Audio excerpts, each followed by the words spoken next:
We need a short open. We need a short open. Not that short. Welcome back, SK. I'm Shane. And I'm White. And as Mark said, we have a very packed show today, so we have to keep things short. He's good for something.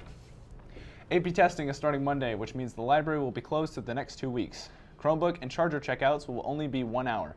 If you want to know when testing is, then check the schedule outside the library door.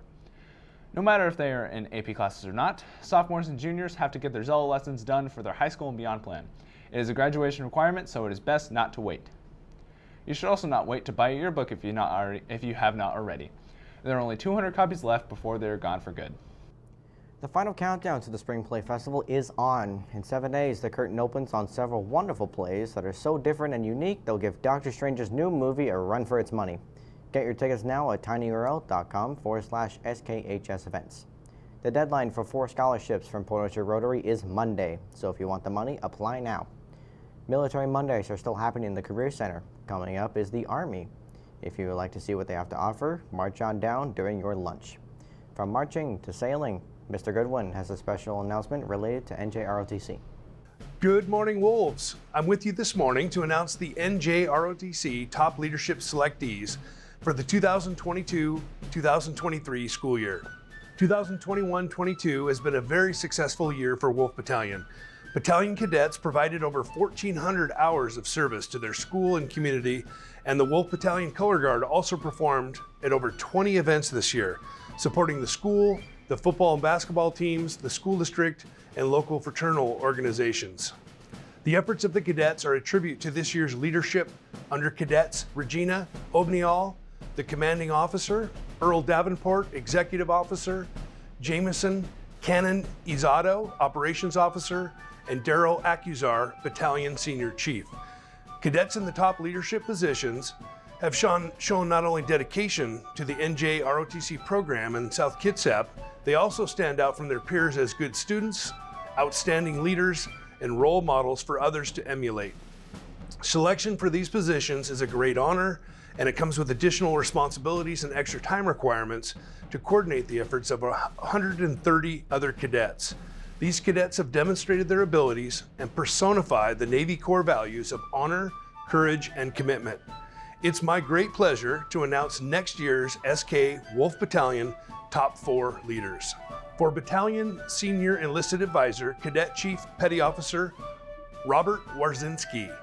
For Battalion Operations Officer, Cadet Chief Petty Officer Tristan Givens. For Battalion Executive Officer, Cadet Ensign Makayla Motz. And for Battalion Commanding Officer, Cadet Lieutenant, Junior Grade Allison Drury. If you see these cadets around the school, please stop to congratulate them on their selection and for a job well done. Thanks for your time and your attention this morning. Good luck, Wolf Battalion leaders. Today, seniors can sign up for grad night. It will be an all-night event ending with breakfast at that one place. You know, that one place. Sign up and get more info in the comments today. Open gym for ladies basketball and volleyball kicks off Tuesday and will run through the end of the year. SK Dance and Cheer are having tryouts next week. Make sure to have a current physical and online registration first. Yesterday was a packed day for sports, so here is just some of the highlights. C-Team Soccer crushed Clahalia 9-0. JV also had a great night, winning with a late goal by Ryland Burks. Varsity had a hard time and fell 0-2. Ladies water polo had their 4-game winning streak come to an end against Puyallup as they went 7-14. JV tennis took the win over Puyallup 3-2, while varsity came up a bit short, going 1-4. JV baseball got an astounding win 19-4 over Bethel. Our choir and band members are competing in the state tournament today and tomorrow. We know they can win.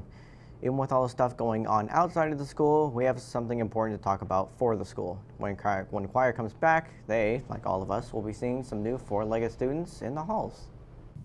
SK's student population is set to gain a few members. However, these aren't your average students. Starting next week, South will be welcoming in dogs that are in training to someday be guide dogs for blind individuals. If you've been around the FFA program, you may have already met Norby. Norby is a guide dog puppy from Oregon Guide Dogs from the Blind. Norby went through the program and he finished his puppy raising part of the program and he did very well with that. Starting next week, Norby and company will be introducing some new members to the pack. another puppy in training for the program. I sat down with Tanner, who will be the dog's primary trainer, to learn just what I could expect to see. We can have a dog in the high school as soon as May, and that just depends on availability and all other sorts of training problems and whether they're cleared for large crowds. They can expect to see the guide dogs most often in the commons on the stairs, but I'm going to be taking way less crowded stairs. But these aren't just any puppies. They're students, just like you. They're here to learn and work. So you see, to tell if a service dog is on duty or not, you'll see the vest, which is going to be a green vest that covers most of their back. It's going to say service puppy or service puppy in training or whatever. Any dog with a vest, a service vest, means you should let them work and try not to distract them. So he has a vest on, but he also has what's called a gentle leader. This one doesn't fit him perfectly, but the gentle leader goes over his nose and it helps him to walk nicely. So it's a training tool and it's very gentle. That's why it's called a gentle leader. And it just prods him by kind of tipping his nose to get him to slow down and pay attention when he's walking. I have had students before ask if it's a muzzle. No, it's not a muzzle. All it is to kind of tip his head a little bit if he's pulling too much to get his attention when he's walking. So as tempting as it may be to pet the puppies, they are still on duty. If it has the vest, my only thing is don't pet it, treat it pretty much like you would the dogs at an airport or something. Don't say hi to them, don't go up to pet them. They're working. Don't distract them. If becoming a guide dog trainer sounds interesting, there are ways you can get involved. Take an agriculture class and join FFA. And that way they have me as a support system. So while these puppies are on patrol, don't wag them down. Please leave them alone. They are learning just like you. Watch where you step next week. Now with club news. Today, Interact will be doing their trail installation at Howe Farm. If you enjoy helping out others and possibly have some rake and shovels, help them out. It all starts at 3. A sophomore class needs your help for their garage sale tomorrow. All you need to do is give them items to sell. Just take a look on screen for what they need. These items should be dropped off at the parking lot near the auxiliary gym after school. The garage sale will be tomorrow starting at 10. Cash only and has a $1 entrance fee. Clubs meeting today will be Builders of Unity and Mandarin. And clubs meeting Monday are ASL, Magic the Gathering, and Model UN. And that's it. That means we will not see Mark until Monday, May 2nd. How is it May?